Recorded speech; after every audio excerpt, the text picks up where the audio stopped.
My name's Keith Castiglione. I'm from Carlsbad, California, here in California, I guess. You actually were a referral from a good friend of mine who had a great experience with his eyes. And when we were talking about doing LASIK, he basically said, I have the doctor for you.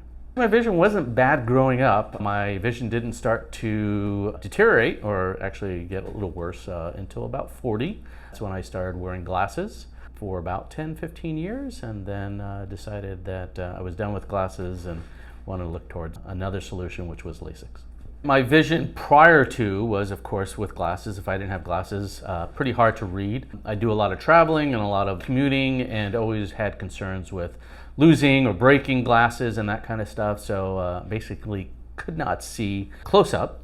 So anything that I need to read, computer monitors, contracts, I work in real estate, so of course I need my eyesight. It was time to take a look at something else. So my experience, of course, was wonderful working with Dr. Motwani. He pretty much walked me through the whole process. The process was completely painless. We got in, and the surgery actually took less than 30 minutes, which was wonderful. Recovery was really quick. By that afternoon, I was able to see without my glasses, which was pretty amazing. And I just love being able to read a menu and not have to worry about where my glasses are and have clear vision. As far as I'm concerned, my vision is perfect because I can see clearly. So recommendations, of course, it was completely wonderful. And like I said, I can see so much better than what I was able to see before. So how would I not recommend to all my clients and friends for what a wonderful job he's done?